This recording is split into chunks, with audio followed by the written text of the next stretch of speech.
Welcome to my channel future bright English learning. দেখো আমরা narration শিখছি এবং প্র্যাকটিস ক্লাস এর সঙ্গে সঙ্গে নিয়ে আসছি। আজকে আমরা অ্যাসার্টিভ সেন্টেন্সের উপরে আরো একটা প্র্যাকটিস ক্লাস নিয়ে এসেছি। কয়েকটা আমি স্পিচ লিখেছি, ডাইরেক্ট স্পিচ, সেগুলোকে চলো খুব সহজেই ইনডাইরেক্ট স্পিচে আমরা পরিণত করব এবং এর সঙ্গে সঙ্গেই আমরা নিজেদেরকে একটু প্র্যাকটিস করে নেব কেমন আমরা শিখতে পেরেছি। দেখো, সবই অ্যাসার্টিভ সেন্টেন্সের উপরে কিন্তু লেখা হয়েছে, যেহেতু আমরা অ্যাসার্টিভ সেন্টেন্সের ন্যারেশন শিখেছি। তো চলো দেখো, Tina says I do not no, সবগুলোই নেগেটিভ আজকে লেখা হচ্ছে, নেগেটিভ সেন্টেন্সের উপরে। Tina says I do not no, দেখো আমার রিপোর্টিং ভার্ব প্রেজেন্ট টেন্সে, এই দিকটা আমার যাই থাকুক না কেন আমাকে কিন্তু সেই টেন্স কিন্তু ফলো করতে হবে, আমরা শিখেছি। তো চলো, যারা শিখেছো আমার সঙ্গে সঙ্গে বলতে থাকো। তাহলে কি করব? টিনা সেজ, টিনা সেজ করলাম। এবার কমা কোটেশন তোলার জন্য নিশ্চয়ই জানো দ্যাট, আইটাকে টিনা, তাহলে সি, এরপর কি হবে বলো? ডু নটটা কি হবে? আমার রিপোর্টিং ভার্ব প্রেজেন্ট টেন্স, তাহলে এই দিকটা যেই টেন্স থাকুক না কেন আমার টেন্সের কিন্তু পরিবর্তন হবে না, আমরা শিখেছি। তাহলে এটা কোন টেন্সে আছে? I do not know, present ইনডেফিনাইটের নেগেটিভ, তাহলে আমরা তাই করব, প্রেজেন্ট ইনডেফিনাইটের নেগেটিভে রাখবো। তাহলে আয়ের ক্ষেত্রে ডু নট ছিল, কিন্তু এখানে আমার পার্সন দেখো সি চলে এসেছে, কারণ টি না, তাহলে কি হবে? ডু নটটা কি হয়ে যাবে? ডাজ নট হবে। তোমরা জানো আমাদের ডু ডাজ হয়, থার্ড পারসন সিঙ্গুলার নাম্বার আমরা কি করি? ডাজ করি। তাহলে কি করলাম? She does. ডাজ কেন হলো না? যেহেতু আমার সি লিখেছি। এবারে ডাজ নট, নট আছে, নটই লিখলাম, সি ডাজ নট। এবারে মনে রাখবে, ডিড নট বলো, ডাজ নট বলো, উড নট বলো, কুড নট বলো, ক্যান নট বলো, যাই বলি না কেন এগুলোর পরে আমরা কি করি? ভার্ব ওয়ান রাখি। তাহলে কি হবে? She does not know. এই দেখো আমার হয়ে গেল। তাহলে কি হলো দেখো, টিনা বলে আমি জানি না, ঠিক? Tina says that she does not know. এখানে যেহেতু আমার রিপোর্টিং ভার্ব প্রেজেন্ট টেন্সে ছিল, সেই জন্য আমার এই দিকটা যে টেন্স ছিল আমি সেই টেন্সে কিন্তু রাখলাম। প্রেজেন্ট ইনডেফিনাইট ছিল, আমি প্রেজেন্ট ইনডেফিনাইটে রাখলাম, কিন্তু এখানে আই ডু নট ছিল, আয়ের জন্য ডু নট করেছিলাম। এখানে যেহেতু টিনা সি, সি এর জন্য আমার কিন্তু ডাজ নট করতে হলো, যদিও টেন্স কিন্তু আমার প্রেজেন্ট। আমরা বুঝে গেলাম। তাহলে Tina says that she does not know. Number 2 এসো দেখো, Tina said to me I do not know you. এবার দেখো রিপোর্টিং ভার্ব পাস্ট টেন্স, তাহলে কি করব?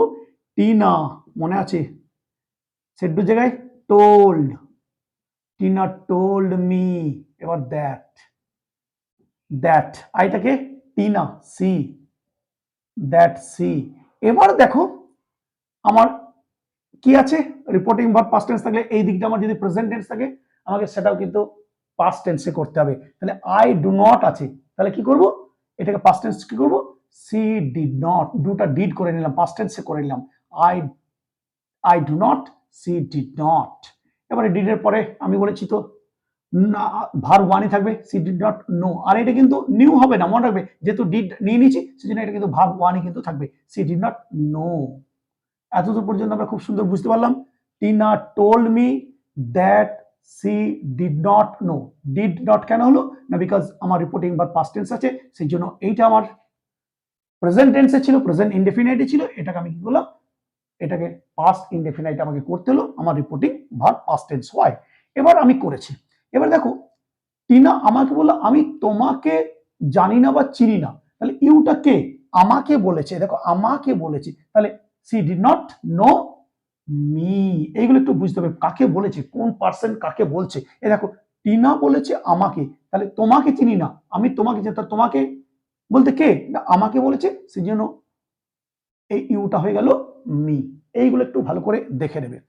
তারপর দেখো, Rina said I am not reading now, এটাও আমার নেগেটিভ সেন্টেন্স। তাহলে দেখো, রিনা সেড দ্যাট, আমি আর লিখলাম না, আমি করে দিলাম এরকম ভাবে, রিনা সেড দ্যাট, এটাকে রিনা সি। এবারে অ্যাম ইজ একটা নিশ্চয়ই জানো তোমরা, ওয়াজ ওয়ার হয়, আমরা আগের ক্লাসেই বলেছি। Rina said that she was not, was not, যা আছে লিখে দাও। রিডিং, রিডিং কিন্তু এবারে নাও পেয়েছি, নাওটা কি হয়, আগের ক্লাসে আমরা শিখেছি নাউনটা দেন হয়, THEN। তাহলে কি হলো, Rina said that she was not reading then. এখানে আমার কি হলো, রিপোর্টিং ভার্ব পাস্ট টেন্স হওয়ার জন্য আমাকে এই দিকটাকে পাস্ট টেন্স করতে হলো। এখানে আমার প্রেজেন্ট কন্টিনিউয়াস ছিল, আমি কি করলাম, পাস্ট কন্টিনিউয়াসে কিন্তু করলাম। এই নিয়মগুলো আমরা শিখেছি, এগুলো আজকে আমরা প্র্যাকটিস করছি। তারপরে দেখো, my brother said I can do this, একই রিপোর্টিং ভার্ব পাস্ট টেন্স, লিখে যাও মাই ব্রাদার সেড দ্যাট, লিখলাম আইটাকে মাই ব্রাদার মানে হি লিখো, দ্যাট মাই ব্রাদার বলার দরকার নেই, দ্যাট হি, যেহেতু মাই ব্রাদার এখানে বলেছি, my brother said that he. এবারে ক্যান নটটা কি হয়, ক্যান কুড হয়, তারপর বলে দাও, তাহলে কুড নট হবে দ্যাট হি কুড নট। কেন কুড নট হলো না, আমার এটা পাস্ট টেন্স আছে, সেড আছে, তার জন্য এটাকেও আমাকে আমি লিখেছিলাম সেড বা সেড টু থাকলে ক্যান কুড হয়ে যায়, তাহলে ক্যানটা আমি কুড করলাম, দ্যাট হি কুড নট। এবারে কুড নটের পরে বলেছি তো ভার্ব ওয়ার হবে ডু, দিসটা কি হয় আগের ক্লাসে শিখেছি দ্যাট, হয়ে গেল, খুব সুন্দর। এবার দেখো, my sister said to me I have not done it, এটাও নেগেটিভ প্রেজেন্ট পারফেক্টে, কিন্তু আমার রিপোর্টিং ভার্ব পাস্ট টেন্স আছে। মাই সিস্টার সেড টু জায়গায় টোল্ড, নিশ্চয়ই জানো, told me, my sister told me that বসাও, বসালাম আইটাকে মাই সিস্টার দ্যাট সি, ব্র্যাকেটে মাই সিস্টার লেখার দরকার নেই, my sister told me that she. এবার হ্যাভ হ্যাজটা কি হয় পাস্ট টেন্সে, হ্যাড হয়, হ্যাড আমি আগের ক্লাসে বলেছি, দ্যাট সি হ্যাড, লিখে দাও নট ডান, ইটটা ইটি থাকে, complete. My sister told me that she had not done it, যেহেতু আমার রিপোর্টিং ভার্ব পাস্ট টেন্স ছিল সেই জন্য এটাকে আমি কিন্তু পাস্ট টেন্সে করলাম, এখানে প্রেজেন্ট পারফেক্ট ছিল, আমি করার সময় কি করে দিলাম, পাস্ট পারফেক্টে করে দিলাম। লাস্ট ওয়ান দেখো, he said to me I did not write your name. এবার দেখো আমার রিপোর্টিং ভার্ব পাস্ট টেন্স, আমার স্পিচটাও পাস্ট টেন্স, তাহলে কি করতে হবে, পাস্ট পারফেক্টে পরিণত করতে হবে, নিশ্চয়ই জানো, তাহলে লিখো হি টোল্ড মি, করলাম দ্যাট, আইটাকে he, I did not write your name, আমি তোমার নাম লিখিনি, সে আমাকে বললো, তাহলে দ্যাট হি। এবার পাস্ট পারফেক্ট করতে হবে, পাস্ট পারফেক্ট কি, হ্যাডের পরে ভার্ব 3 আছে কিন্তু নেগেটিভ আছে, তাহলে হ্যাড নট হয়ে যাবে, that he had not, he had not. এবার ভার্ব 3, রাইটের ভার্ব 3 কি, রাইট রোট রিটেন, WRITTEN। এবার এইবার এই জায়গাটা বুঝতে হবে, ইওর নেম বলতে কার নাম, আমি তোমার নাম লিখিনি, কাকে বলেছে, আমাকে বলেছে, তাহলে মাই নেম, এখানে হয়ে যাবে কি মাই নেম, দেখে নাও, he told me that he had not written my name, সে আমাকে বলল যে সে আমার নাম লেখেনি। তাহলে এখানে হ্যাড নট কেন হলো, হ্যাড নট রিটেন কেন হলো, কারণ আমার দুটোই পাস্ট টেন্স আছে, রিপোর্টিং ভার্ব এবং রিপোর্টেড স্পিচ, সেজন্য আমি কি করলাম, পাস্ট পারফেক্টে পরিণত করলাম। এই নিয়মগুলো আমরা সব শিখেছি খুব সুন্দরভাবে, আগের ক্লাসগুলোতে শিখেছি, এবং আজকে কি করলাম, এই নেগেটিভ সেন্টেন্সগুলোর উপরে একটু প্র্যাকটিস করে নিলাম। আশা করছি যারা শিখেছো খুব সুন্দরভাবে বুঝতে পেরেছো বা পারছো।